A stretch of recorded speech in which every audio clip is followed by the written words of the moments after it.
ఈరోజు వీడియోలోకొచ్చి EMI partners India limited అనే SME IPO అనమాట. కంపెనీ అనాలిసిస్ చూసి లేటెస్ట్ గ్రే మార్కెట్ ప్రీమియం చూసి అప్లై చేయాలో లేదో చూద్దాం. ఈ కంపెనీ చూసుకుంటే 2003లో స్టార్ట్ అయిందనమాట. ఈఎంఐ పార్ట్నర్స్ ఇండియా లిమిటెడ్ అని. ఇది ఒక ఎగ్జిక్యూటివ్ ఫర్మ్ అనమాట. హైరింగ్ సొల్యూషన్స్ ప్రొవైడ్ చేస్తూ ఉంటుంది. ఈ కంపెనీ వచ్చి లీడర్షిప్ హైరింగ్ సొల్యూషన్స్ ప్రొవైడ్ చేస్తూ ఉంటుంది అనమాట. క్లయింట్స్ రిక్వైర్మెంట్ని బట్టి బిజినెస్ ఫంక్షనల్స్ అవన్నీ చూసుకుంటూ ఉంటుంది అనమాట. గ్లోబల్లీ కూడా ఈ కంపెనీ వచ్చి 2 సర్వీసెస్ ప్రొవైడ్ చేస్తూ ఉంటుంది. ఎగ్జిక్యూటివ్ సెర్చ్ అని, లీడర్షిప్ అడ్వైజరీ అని చెప్పి. ఈ కంపెనీ హెడ్ క్వార్టర్స్ చూసుకుంటే మనకి ముంబైలో ఉన్నాయన్నమాట. అలాగే గ్లోబల్గా చూసుకుంటే మనకి సింగపూర్లో 2010లో స్టార్ట్ చేసింది. అలాగే దుబాయ్ ఈఎంఐ పార్ట్నర్స్ అని చెప్పి 2017లో స్టార్ట్ అయిందనమాట. అలాగే దుబాయ్లో జేమ్స్ డూగ్లాస్ అని చెప్పి 2022లో కూడా స్టార్ట్ చేశారనమాట ఈ కంపెనీ. అలాగే ఈ కంపెనీ చూసుకుంటే ఇండియా ఓవర్సీస్ కాకుండానే అలాగే సబ్సిడీస్ అయిన ఇండియాలోని, సింగపూర్లోని, దుబాయ్లో కూడా specialized C suite board level hirings కూడా చేస్తూ ఉంటారు. అలాగే జేమ్స్ డూగ్లాస్ ఫోకస్ వచ్చి mid to senior level recruitment కూడా చేస్తూ ఉంటారు అనమాట. అలాగే AI driven artificial intelligence driven platform కూడా ఈ కంపెనీ యూస్ చేస్తూ ఉంటుంది. Efficient entry and middle management hiring కూడా చేస్తూ ఉంటారు అనమాట. ఈ ప్రాసెస్ అంతా స్ట్రీమ్ లైన్గా చూసుకుంటూ ఉంటారు. అలాగే ఈ కంపెనీ యొక్క ఫైనాన్షియల్స్ చూసుకుంటే అసెట్ పరంగా చూసుకుంటే ఇయర్ ఆన్ ఇయర్లో ఇంప్రూవ్మెంట్ ఉందన్నమాట. మార్చ్ 22లో 58 crores అంటే 23లో 53 crores వచ్చింది. కొంచెం ఫాల్ అయింది. మళ్ళీ 24లో 76 crores వచ్చింది. అలాగే జూలై క్వార్టర్లో చూసుకుంటే 75 crores అనమాట అసెట్స్. అలాగే రెవెన్యూ పరంగా చూసుకుంటే మనకి 57 crores ఉంటే 22లో 53 ఉందన్నమాట. 23లో అలాగే 24లో 68 crores ఉంది. అలాగే జూలై క్వార్టర్లో 26 crores ఉంది. ప్రాఫిట్ ఆఫ్టర్ ట్యాక్స్ చూసుకుంటే 22లో 11 crores ఉంది. 23లో 3 crores అనమాట.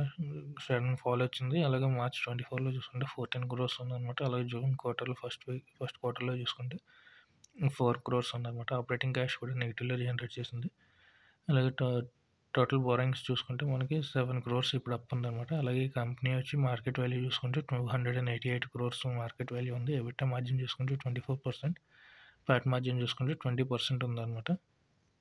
అలాగే ఈ కంపెనీ యొక్క పాజిటివ్ నెగిటివ్ చూసుకుంటే ఏంటంటే ఎక్స్పీరియన్స్ లీడర్షిప్ మేనేజ్మెంట్ టీమ్ ఉంది. అలాగే long standing and deep relationship కూడా క్లయింట్స్తో మెయింటైన్ చేస్తూ ఉంటారు. ఎందుకంటే ఎవరైతే క్లయింట్ రిపీటెడ్ ఆర్డర్స్ ఇస్తూ ఉంటారు అనమాట ఈ బిజినెస్కి. అలాగే ఎగ్జిక్యూటివ్ నాలెడ్జ్ కూడా ఉంది. Functional knowledge, expertise industry sector ద్వారా ఉందన్నమాట. నెగిటివ్ ఏంటంటే అప్పు ఎక్కువ ఉందన్నమాట ఈ కంపెనీకి. అలాగే ఓన్లీ బిజినెస్ సింగపూర్, దుబాయ్లో కూడా చేయడం వల్ల ఏంటంటే మిగిలిన కంట్రీస్లో కూడా ఎక్స్పాన్షన్ చేస్తే ఇంకా మంచిగా ఉండొచ్చు అనమాట ఈ కంపెనీకి. ఈ కంపెనీ ఐపీఓ తీసుకురావడానికి గల కారణం ఏంటంటే ఆగ్మెంటింగ్ లీడర్షిప్ గురించి అనమాట. అలాగే కంపెనీని సబ్సిడీ కంపెనీస్కి ఇంప్రూవ్మెంట్ చేసుకోవడానికి, అలాగే క్యాపిటల్ ఎక్స్పెండిచర్ అనమాట. ఐటీ ఇన్ఫ్రాస్ట్రక్చర్ కొనడానికి, అలాగే కంపెనీకి సబ్సిడీస్కి expansion items, IT equipments, infrastructure provide చేయడానికి అనమాట. అలాగే ఉన్న అప్పును తగ్గించుకుంటూ ఉండడానికి, అలాగే జనరల్ కార్పొరేట్ పర్పస్ అనమాట. ఐపీఓ రెగ్యులేటెడ్ ఎక్స్పెన్సెస్ గురించి. ఈ ఐపీఓ టైం లైన్ చూసుకుంటే 17 Jan ఓపెన్ అవుతుంది, 21 Jan క్లోజ్ అవుతుంది అనమాట. లిస్టింగ్ వచ్చి 24 Jan, అలాట్మెంట్ వచ్చి 22 Jan అనమాట. మనకి ప్రైస్ బ్యాండ్ చూసుకుంటే 117 నుంచి 124 అనమాట. లాట్ సైజ్ చూసుకుంటే 1000 shares ఉంటాయి. టోటల్ సైజ్ చూసుకుంటే 76 crores.